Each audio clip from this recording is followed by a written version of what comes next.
Yo te ruego, Señor, que la bendiga, ayúdale, en el nombre de Jesús, amén. Listo, hermanita, tal vez la semana que entra. Y somos tan cobardes que ni siquiera creemos verdaderamente que Dios puede hacer la obra en la vida de la gente. ¿Verdad? Porque si la iglesia ha dejado de caminar en sanidades, si la iglesia ha dejado de caminar en milagros, no es porque Dios haya dejado de hacerlo, es porque la iglesia y los líderes han dejado de creer en que Dios lo puede hacer. Porque hemos creído que nosotros lo hacemos y no es Dios. Y cuando lo intentamos y no resulta, entonces damos por hecho que nunca más va a suceder. Y entonces tenemos que venir a la Biblia para poder comprobar que eso no es real. Y entonces surgen teologías como la que te empecé diciéndote. Gente que está hablando. Iglesias donde nunca se han visto sanidades.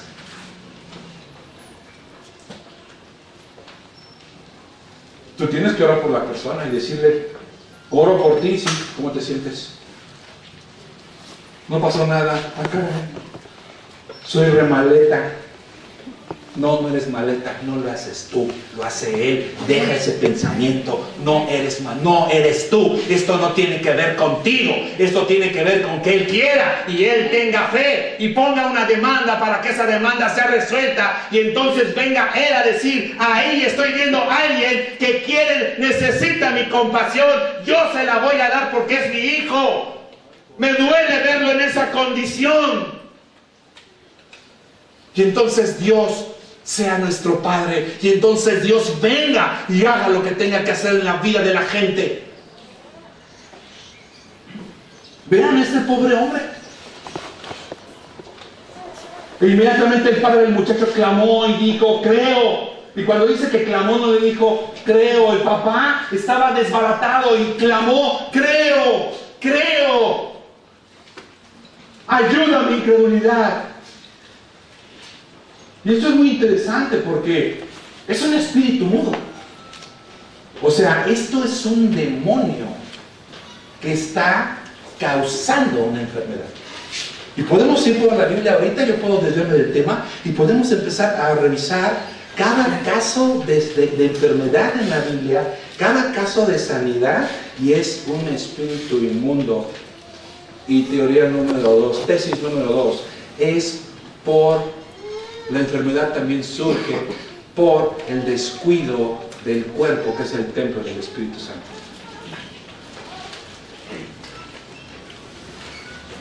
Es interesante lo que estoy hablando, porque entonces ¿una gripa es el diablo? No, hermano. Es un descuido. Es una baja de las defensas. Creo yo que eso es una gripa. El doctor sabrá. Pero no podemos irnos al otro lado, al extremo. Vamos a seguir.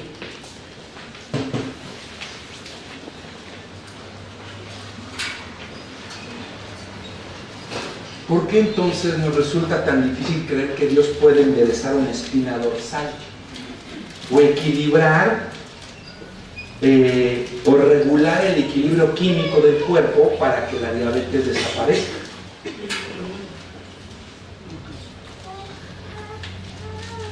Regresemos ahí a Lucas. Vaya conmigo a Lucas.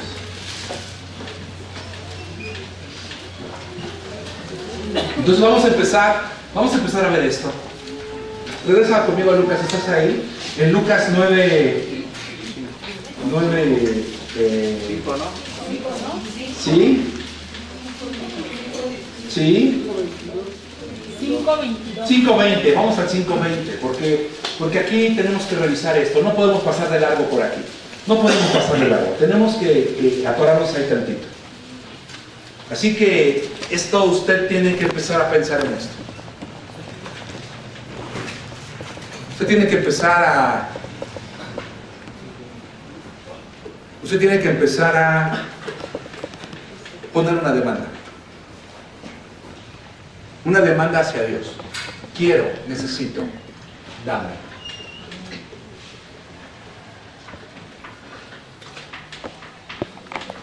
No lo hemos visto aquí, pero lo podemos comenzar a ver más adelante. Tal vez usted quiere bajar de peso.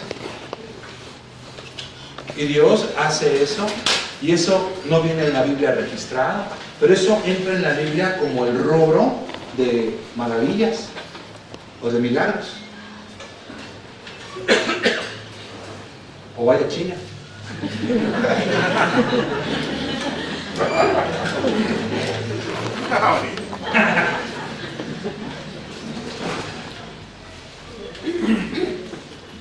¿Estamos ahí? Al ver a él la fe de quién, de los amigos, ¿no? Le dijo: hombre, tus pecados te son perdonados.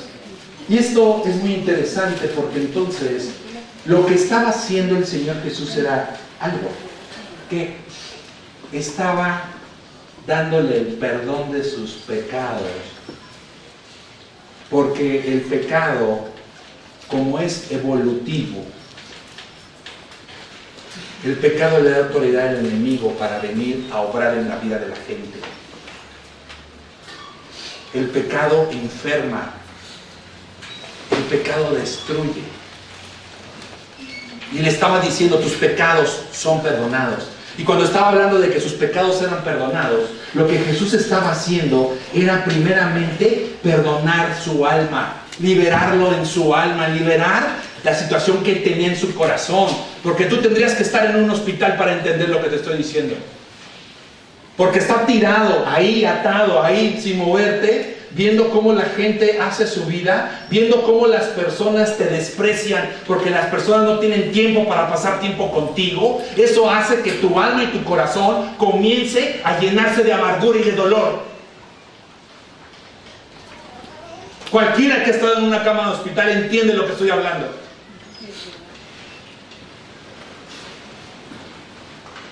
Así que cuando le está diciendo que le perdona sus pecados, lo que está haciendo es liberarlo en su interior. Él está diciendo: ¡wow! Los fariseos no les importaba. Los fariseos ni siquiera tenían misericordia de ese hombre que estaba tirado. A ellos no les importaba cómo la condición de ese hombre. Ellos simplemente, como fariseos, decían: así está por su pecado. Porque eso es la tradición judía. Así estás por cómo vives. Y entonces Jesús llega y le dice: son perdonados tus pecados. O sea, no solamente estaba llevando al hombre a que se iba a levantar, sino lo estaba llevando a una nueva relación con Dios. Además, el perdón nunca viene solo. Jesús siempre da perdón y más. ¿Qué significa eso? Que lo abraza de nuevo, lo estaba regresando. Él estaba teniendo de nuevo comunión con Dios entonces en ese momento. Así que él estaba tremendamente, me imagino que él estaba diciendo: wow, le estaba quitando la carga del pecado. Estaba purificando su alma, que era el milagro más importante y más interesante. Pero estaba pasando algo en ese momento, que al estar perdonando sus pecados, los fariseos estaban pensando: ándale, que te está blasfemando, porque el único que puede perdonar pecados es Dios, y este se cree Dios. Así que en ese momento le estaba dando una cachetada a los fariseos con guante blanco. Le estaba diciendo: y tus pecados son perdonados, y ustedes, ¡pum!, tómenla por ahí también. Y los fariseos empezaron a cavilar en su corazón. Empezaron a pensar: este está blasfemando. Lo estaban sorprendiendo en una falta. No les importaba el enfermo. Ellos no le estaban hablando en voz alta. La Biblia registra que en sus corazones estaban creyendo que era un blasfemo. Y tenían dos caminos que tomar ellos. El primero: o era Dios o lo mataban. O era Dios o lo mataban.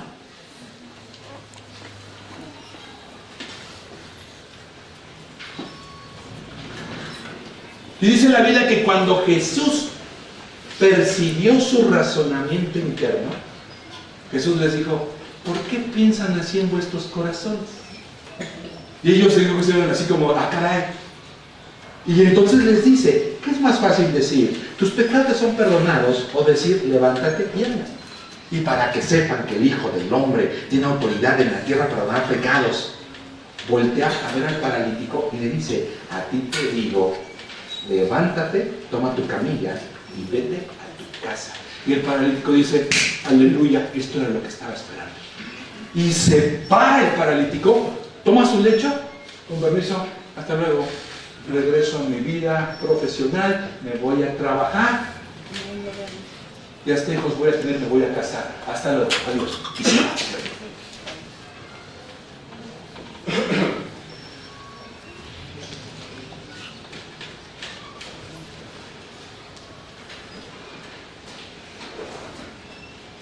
Nada más por ser Dios, y ellos tenían que comprobarlo. En el momento que les empezó a decir lo que pensaban, ellos debían saber que era Dios.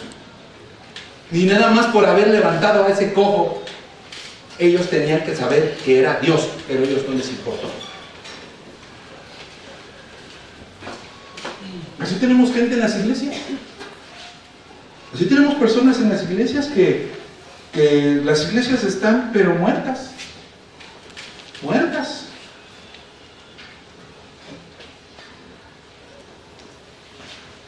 Con una fe muy racional, pero cuando se trata de que compartan o de que oren por los enfermos o de que hagan las señales que le siguen a una persona que se supone que conoce a Jesús y que cree en Jesús, entonces es donde no pueden hacer nada, porque no tienen una conexión con el Espíritu.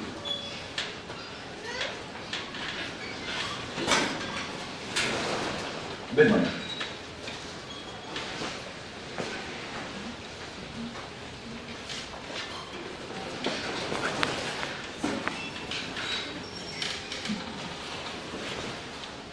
Vamos a terminar. Quiero que tengamos un momento de comunión con Dios.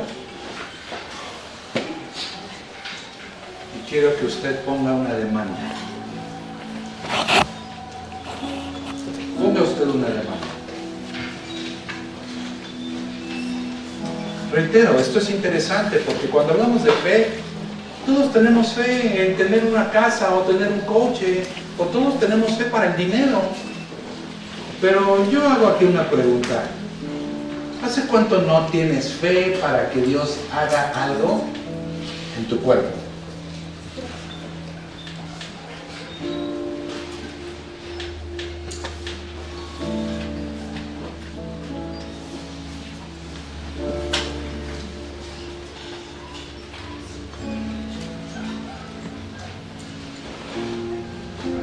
Así que los milagros y las señales sirven para darle la gloria a Dios. Como iglesia no debemos cometer el error de creer que el hombre o los hombres, por la forma en que Dios los utiliza, vamos a comenzar a verlos como personas extraterrestres. No cometamos ese error. Seamos una iglesia que sabe la palabra. Seamos una iglesia que entiende el propósito de las señales y de los milagros.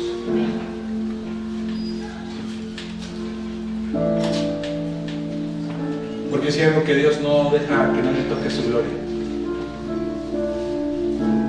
Y debemos nosotros estar bien atentos a eso. Bien atento, bien atentos. Ahí el 5.26, vamos a terminar en el 5.26. Y dice así. ¿Y todos qué? Al instante levantándose de 25, al instante levantándose en presencia de ellos. ¿De quiénes ellos? De los fariseos. Y tomando el lecho en que estaba acostado, se fue a su casa. ¿Cómo? Fíjese qué interesante. O sea que quien hace todo, ¿quién es? Dios. Entonces, ¿quién tiene que ser glorificado? ¿Quién es? Dios. Entonces yo voy a dejar de estar pensando, híjole, voy a orar por alguien y si no sana, ¿qué pasa, pastor? ¿Qué pasa?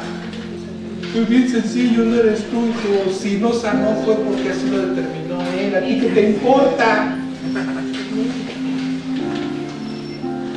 Ay, pastor, qué duro.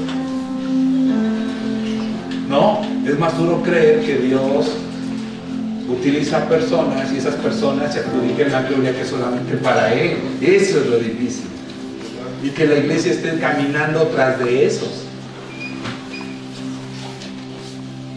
y ellos tomando la gloria que es de Dios. Eso es lo más difícil. Son respetables, sí, wow. Pero la gloria es de Él, no de ellos. Son instrumentos solamente. Y todos, ¿qué dice? Sobrecogidos de asombro. ¿Qué hacían? Glorificaban a Dios. ¿Cómo? Llenos de temor. Decían que hoy hemos visto que las maravillas. Fíjense qué interesante. Marcos informa del asombro de la gente. No habían visto nunca algo similar. Dice Mateo, que estaban pasmados.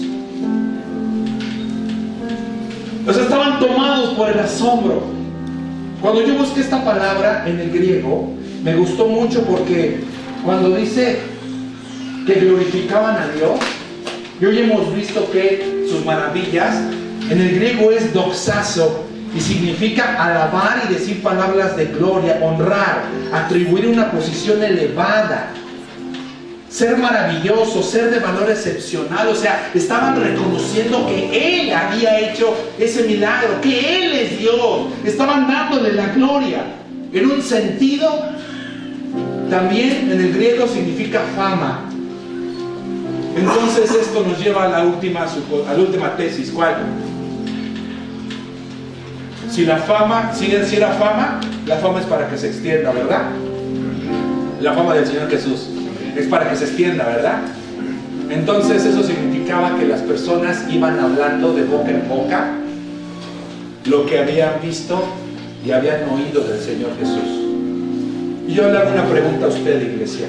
¿Usted por qué ha cerrado su boca cuando Dios ha venido a obrar un milagro en su vida?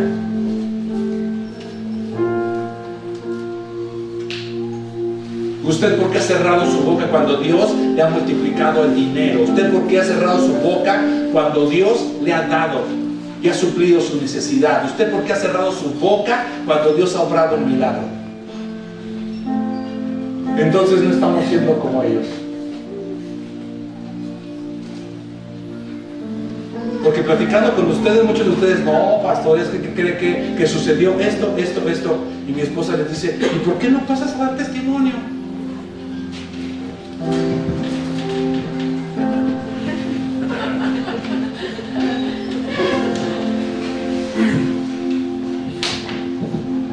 ¿Qué pasó?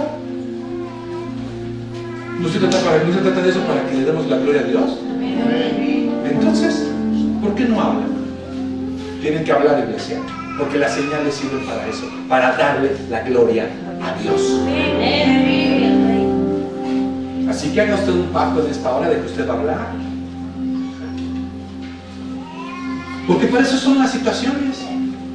Ven lo que estaba pasando con Marta y con María. Estaban en un problema realmente, y Jesús les dijo, esta enfermedad es para la gloria de Dios. Sí, fue la resurrección, sí, fue la vida, pero el propósito declarado es que Él, al resucitar a Lázaro, se lleve la gloria. Ese es el propósito verdadero. No nos encontremos como Pedro en el libro de los Hechos 3:12. Vaya Pedro 3:12, rápidamente. Vaya a Hechos 3:12, Hechos 3:12 y 13. Hechos 3:12 y 13. Vaya ahí. Y es que cuando se trata de fe, uno encuentra los argumentos más inverosímiles que uno puede creer o escuchar.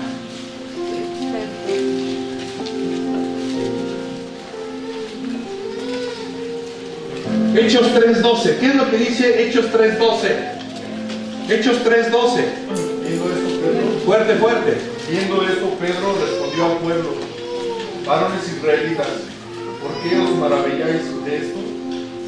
¿O por qué ponéis los ojos en nosotros, como si por nuestro poder o piedad hubiésemos hecho andar a este? Fíjense qué interesante. O sea, dejen de estar viendo que Pedro hizo eso. Y Pedro se levanta y les dice, están confundidos por el origen del milagro que acaba de suceder. No es un poder mágico, no es nada por el estilo. Es para la gloria de Dios. Y comienza a enseñarles Pedro, porque la gente tenemos la tendencia de creer que la persona no es la persona, Es Dios a través de la persona. ¿Para qué esa señal? ¿Para qué ese milagro? Para glorificar al Señor, porque Él lo está haciendo. Entonces vamos a ubicarnos, porque no vamos a poder empezar a trabajar y no vamos a poder empezar a aprender si no ponemos primeramente quién se va a llevar la gloria de lo que Dios va a hacer en este lugar. Y ese es Él. Es Él. Porque Dios puede llevarse al pastor.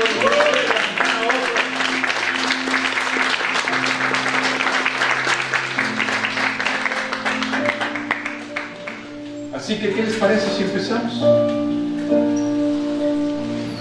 Vamos a empezar con algo muy sencillo.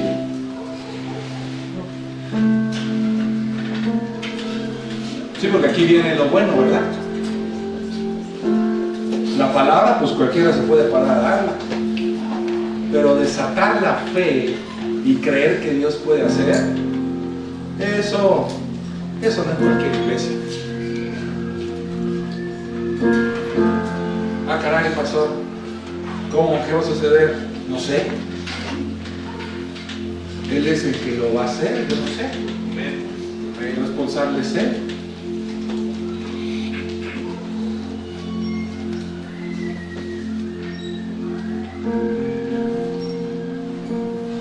Quiero que adoremos. Quiero que hagamos eso que sabemos hacer muy bien como iglesia. Por eso fui tan cortito, darnos unos minutos para exaltar su nombre. Amén. Me gusta tanto este tiempo entre láminas y entre lonas, corriendo en medio de la lluvia, y cuando está el calor parecemos pollos rostizados. Me gusta tanto porque siento que esta situación nos tiene tan ubicados. Tengo miedo porque cuando tengamos que construir, tengo miedo de que perdamos el piso.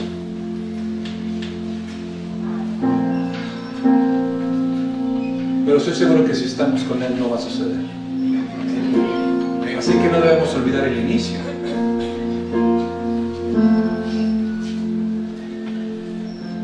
¿Cuánto esto fue? ¿Quién tiene dolor de cabeza? Póngase de pie.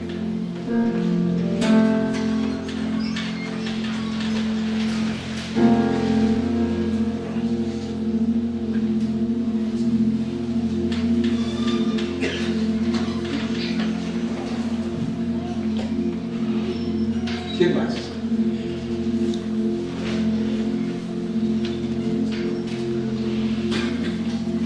Así como estás. ¿Ay?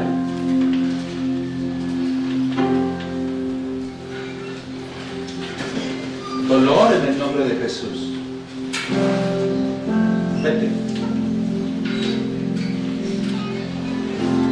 La Biblia lo llama espíritu de dolor. Sal de ella y que venga la sanidad y la paz en el nombre de Jesús. Ahora.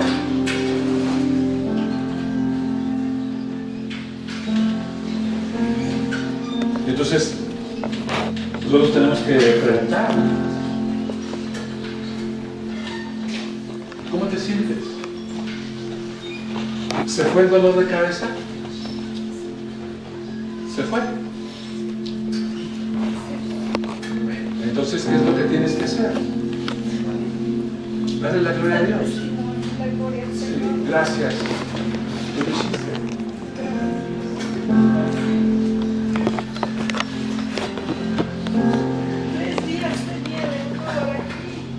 Se acaba de ir. Mi cabeza, la presión muy alta, no la he podido controlar. El Señor lo ha hecho. Amén. Alabo y glorifico su nombre. Gracias. Él es bueno.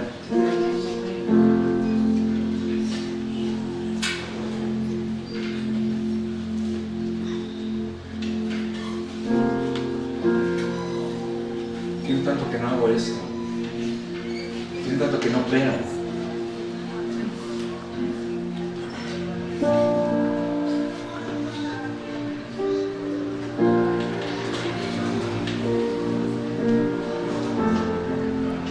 después de que caí en el hospital, fue un poco difícil.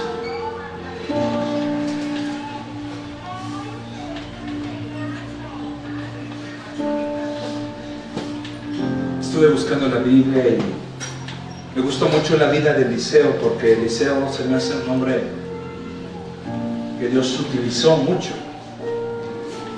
Me gusta porque cuando Eliseo hace cosas increíbles, no, la palabra correcta no es increíble, porque increíble tiene una mala sintaxis. Hace cosas asombrosas con el respaldo del Espíritu de Dios. Cuando muere Eliseo, viene una turba de gente y van cargando a Eliseo, y entonces hay un hoyo donde está el muerto ahí, y entonces ve que viene, las personas que están enterrando a Eliseo ven que viene la turba de gente y avientan a Eliseo y se echan a correr, y cuando cae Eliseo, el muerto que estaba abajo sale, se para y se va corriendo el que estaba muerto. No Eliseo, el cadáver que estaba ahí, que ya estaban enterrando. Tú dices, y entonces sigue unos versículos después que dice que después de esa gloria de Dios, y murió Eliseo de la enfermedad con que había enfermado. Entonces Dios pone una medida de humildad sobre la gente. Ven, el apóstol Pablo, no saben cuál era el aguijón. Yo creo que el aguijón era su carácter, o no sé cuál era, dicen los eruditos, pero lo que sí sé es que estaba todo charrascado el apóstol Pablo. Había pasado por situaciones bien terribles en su niñez. Cualquiera que ha leído su biografía, El León de Dios de Taylor Cowen, muy buena biografía del apóstol Pablo, y estaba todo, me lo imagino así como Quasimodo, el pobre hombre jorobado acá, y oraba y la gente sanaba. Entonces, ¿qué onda con el jorobadito? Bien increíble. ¿Quién tiene un problema de ciática? Venga. Ven, Hugo.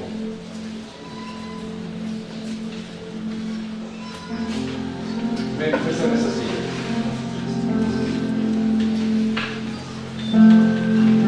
¿Tú tienes un problema de ciática?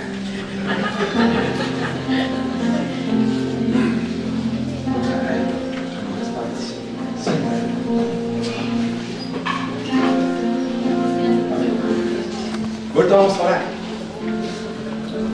Ahorita vamos a orar.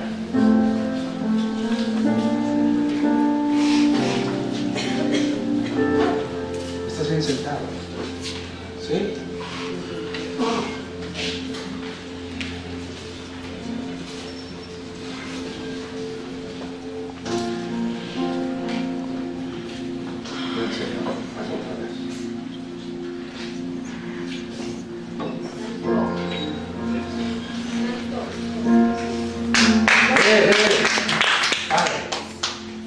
Esto es lo que no debemos hacer, creo yo.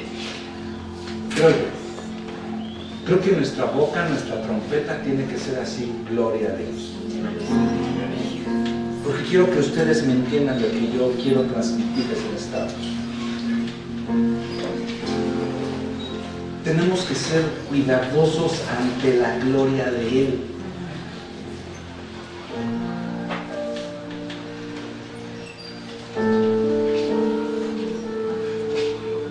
Padre, en el nombre de Jesús, quita todo dolor.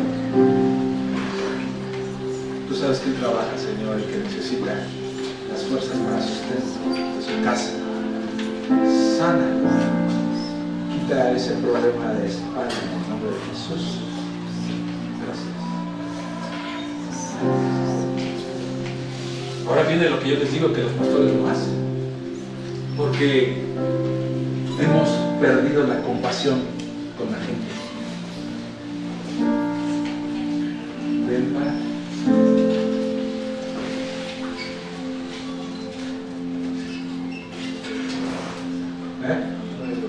Se fue el dolor. La gloria es de Dios. Sí, amén. La gloria es de Dios.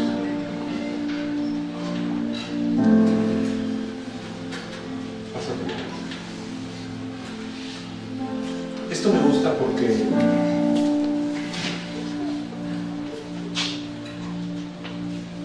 vamos a hacerlo cada 8 días en este tiempo. Cada 8 días vamos a estar haciendo. Y vamos a reproducir.